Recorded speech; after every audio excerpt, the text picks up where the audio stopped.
नमस्कार, आप देख रहे हैं ईएमएस टीवी और मैं हूं आपके साथ कंचन। आई नजर डालते हैं बालाघाट की कुछ खास खबरों पर और सबसे पहले बात करते हैं आज की न्यूज हेडलाइंस की। देवी तालाब के मामले में सीएमओ पर 5,000 का जुर्माना।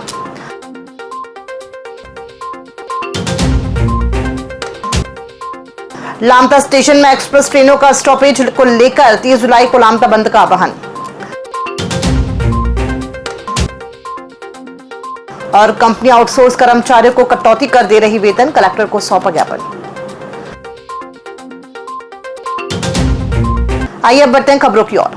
बालाघाट नगर के शासकीय देवी तालाब में नगर पालिका परिषद द्वारा प्रदूषित मलजल छोड़े जाने और कचरा डालने से तालाब का प्रदूषण बढ़ रहा है, जिससे उसका अस्तित्व संकट में है। इसके खिलाफ न्यायालय में भारतीय नागरिक सुरक्षा संहिता 2023 के तहत दंडिक प्रकरण 2025 दर्ज किया गया। न्यायालय ने 11 जुलाई 2025 को अंतिम आदेश पारित करते हुए नगर पालिका परिषद के मुख्य अधिकारी को 5,000 रुपए का शासित अधिरोपित किया और निर्देश दिया है कि तालाब में मलजल प्रवाहित करने और कचरा डालने पर तत्काल प्रतिबंध लगाया जाए।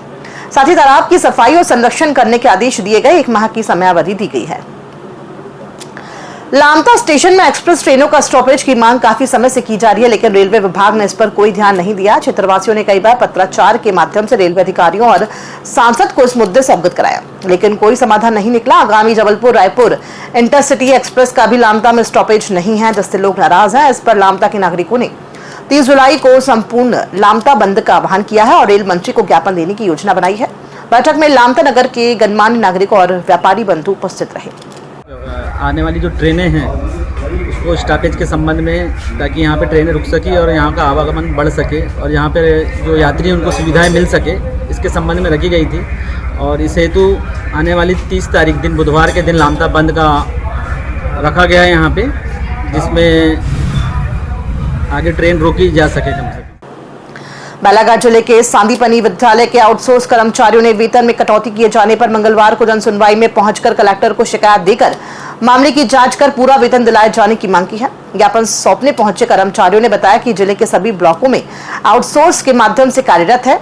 पूर्व में हमारी कंपनी MP कौन थी, जिनके द्वारा हमें मार्च को वेतन 12,395 रुपए में खाते में दिया गया। इसके बाद कंपनी बदलकर सेडमेप को टेंडर हो गया, जिससे हमें अप्रैल माह का वेतन सेडमेप कंपनी के द्वारा 26 दिन का 8,896 रुपए प्रदान किया गया। वेतन में भारी कटौती की गई है, जिससे कर्मचारी में आक्रोश है। कर्मचारियों ने पूर्ण वेतन देने से कलेक्टर से गुहार लगाई है। आउटसोर्स कर्मचारी जो कार्यरत है सभी शिक्षा विभाग में, उनकी पेमेंट कटौती हुई अप्रैल माह में। पहले हमारी कंपनी थी MP कौन थी, जिसकी मार्च की पेमेंट थी हमारी 12,316 रुपये, जो अप्रैल माह में सेडमेप को कंपनी गई, उसके हिसाब से 8,816 रुपये हमारे अकाउंट में पेमेंट हुई। कितने ऐसे कर्मचारी है आउटसोर्स कर्मचारी में बालाघाट जिले में 10 स्कूलें हैं, जिसमें हर स्कूलों में 10 से 12 कर्मचारी हैं। आउटसोर्स अस्थायी अंशकालीन ग्राम पंचायत कर्मचारी संयुक्त मोर्चा द्वारा आउटसोर्स अस्थायी कर्मियों को कार्यरत विभागों में लघु कैडर बनाकर स्थायी करने व उत्तर प्रदेश की तरह आउटसोर्स सेवा निगम बोर्ड का गठन कर सीधे विभाग से वेतन भुगतान कराने सहित अन्य मांगों को लेकर मुख्यमंत्री के नाम कलेक्टर को ज्ञापन सौंपा गया है। इस संबंध में संगठन के ब्लॉक अध्यक्ष सुंदरलाल लिल्हारे ने बताया कि पंचायत की जब से स्थापना हुई तब से हम अंशकालीन वेतन पर काम कर रहे हैं, जिससे हम अपने परिवार का सही तरीके से जीविका पार्जन नहीं कर पा रहे हैं। हम शासन से मांग करते हैं कि हमें सम्मानजनक वेतन दिया जाए और भविष्य निधि काटी जाए। दिनों से पंचायत की जब से स्थापना हुई है उस वक्त से अंशकालीन वेतन पर काम कर रहे हैं। 1,500-2,000 रुपये मानदेय दिया जा रहा है, जिसमें हमारा परिवार का जीवन पूरा बर्बाद हो रहा है। बच्चों की शिक्षा पूरी नहीं हो रही है। इस वजह से हम बार बार रिक्वेस्ट कर रहे हैं सरकार से कि हमारे लिए कोई शासन प्रशासन बजट पेश करे ग्राम पंचायत को, जिसमें सम्मानजनक वेतन दिया जा सके। जिले के हर एक पटवारी हल्के ग्राम में डिजिटल क्रॉप सर्वे हेतु जुलाई 2024 में शासन के आदेश पर लोकल यूथ सर्वेयर की नियुक्ति की गई थी, लेकिन 50% सर्वेयरों को अब तक मानदेय प्रदान नहीं किए जाने से उन्हें आर्थिक संकटों का सामना करना पड़ रहा है। शीघ्र मानदेय प्रदान किए जाने सहित अन्य मांगों को लेकर लोकल यूथ महासंघ के बैनर तले मंगलवार को सर्वेयरों द्वारा कलेक्ट्रेट पहुंचकर मुख्यमंत्री व केंद्रीय कृषि मंत्री के नाम कलेक्टर को ज्ञापन सौंपा गया। इस दौरान संगठन के अध्यक्ष शैलेंद्र ठाकरे ने बताया कि लोकल यूथ सर्वेयरों की नियुक्ति जुलाई में हुई थी। जिले में करीब 700 सर्वेयर कार्यरत थे, लेकिन अब तक मानदेय नहीं मिला है। 50% का मानदेय आया है, लेकिन 50% को मानदेय नहीं मिला है। हमें शीघ्र मानदेय नहीं मिला तो भोपाल स्तर पर धरना प्रदर्शन करेंगे। हमारी जो नियुक्ति हुई थी जुलाई में हुई थी, अभी लगभग 1 साल होने को है। हम लोगों को अभी मानदेय नहीं मिला है शासन की तरफ से। उसमें प्रति खसरा 8 रुपये और फार्मर आईडी का 10 रुपये और अदर जो मतलब जायद की गिरदावली है, रबी की गिरदावली है, उसमें से 50% लोगों का मानदेय आया है खरीफ फसल का।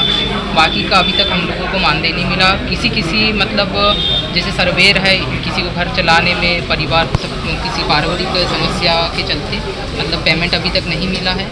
अगर से पेमेंट नहीं आता है तो आगामी रणनीति हमारी ये है कि भोपाल स्तर पर हम लोग धरना प्रदर्शन करेंगे। परसवाड़ा जनपद पंचायत के ग्राम पंचायत गुदमा उकवा में सरपंच पद के लिए उपचुनाव मंगलवार को कराया गया। उपचुनाव में प्रत्याशी श्रीमती सुखवंती कुंजाम और श्रीमती मालती वरकड़े मैदान में थे। इस चुनाव में मतदाताओं ने बढ़ चढ़कर हिस्सा लिया। 1578 मतदाताओं में कुल 1970 मतदाताओं ने मतदान किया। इस तरह करीब 74% मतदान हुआ। मतदान के लिए 3 मतदान केंद्र बनाए गए थे, जिनमें बूथ क्रमांक 133 प्राथमिक शाला भवन, बूथ क्रमांक 134 आंगनबाड़ी भवन और बूथ क्रमांक 135 माध्यमिक शाला भवन थे। चुनाव परसवाड़ा एसडीएम प्रदीप कौर की निगरानी में शांतिपूर्ण संपन्न हुआ और इस दौरान सभी मतदान केंद्रों में पुलिसकर्मियों की तैनाती की गई थी। जिले के समस्त फोटोकॉपी, ऑनलाइन कैफे, कियोस्क और प्रिंटिंग प्रेस, फोटो स्टूडियो और कंप्यूटर सेल्स एंड सर्विस संचालकों ने व्यवसाय में आ रही परेशानी को लेकर मंगलवार को पुलिस अधीक्षक को ज्ञापन सौंपा। उन्होंने बताया कि समस्त शासकीय अर्धशासकीय कार्य पेपरलेस होना प्रारंभ हो चुका है, जिससे सभी काम डिजिटल व ऑनलाइन हो रहे हैं।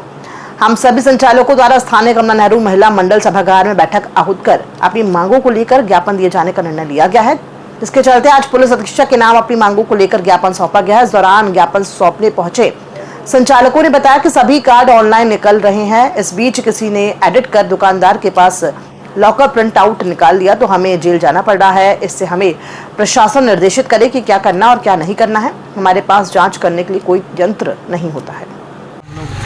Photocopy centre, photo studio, online kiosk centre सभी लोग सम्मिलित हुए थे। हम लोग यही नहीं जांच पा, सामने वाले ने किसी ने अगर पीडीएफ ला के दिया, जैसे रजिस्ट्री की कॉपी अब तक पीडीएफ से आती है, रजिस्ट्री ऑफिस वालों ने पीडीएफ देना चालू किए। अगर वो बीच में कलेक्टर ऑफिस, रजिस्ट्री ऑफिस से लेके हमारी दुकान तक के अगर किसी ने एडिटिंग करके ला के दे दिया, हमने तो सीधा प्रिंट आउट कलर निकाल के दे दिया, हमने अपना सर्विस चार्ज ले लिया। हम लोग क्या गुनाह कर लिए अगर उनने एडिटिंग बीच में करके ला। आजकल ऐसा एडिटिंग हो गया है, पता ही नहीं चल पाता क्या सही है क्या गलत है। तो इस वजह से हम लोग आपस में मिल के कमला नेहरू स्कूल में बैठक किए और ये वो किए कि पुलिस अधीक्षक महोदय को ज्ञापन दें। हम पहचान नहीं पाते, हम जांच नहीं कर पाते कि आगे वाला ग्राहक ने क्या करके लाया, क्या एडिट करके लाया। हमारे पास ऐसा कोई यंत्र नहीं होता कि हम उसको जांच कर ले कि ये वास्तविक में है, सच था कि इसमें कुछ एडिट करके लाया गया है। इसी समस्या को देखते हुए बालाघाट जिले के फोटोकॉपी वाले, ऑनलाइन वाले, प्रिंटिंग प्रेस, फोटो स्टूडियो और कियोस्कों की आज बैठक बुलाई गई थी। बैठक में तय हुआ कि हम बालाघाट पुलिस अधीक्षक महोदय को ज्ञापन दे रहे हैं और उसमें शासन की तरफ से अब मांग कर रहे हैं कि हमें निर्देशित किया जाए हमें क्या करना है क्या नहीं करना है। कोई भी दुकानदार जेल नहीं जाना चाहता, इतने हमारे पास वकील को पैसे देने के लिए है ही नहीं है। हमारा सेवा के अंतर्गत ये व्यवसाय आता है, हम सर्विस देने का काम करते हैं। अगर सर्विस देते देते अगर जेल जाना पड़ जाए तो हम लोगों को व्यापार हमको बंद करना पड़ेगा। खबरों में फिलहाल इतना ही, दीजिए इजाजत, नमस्कार।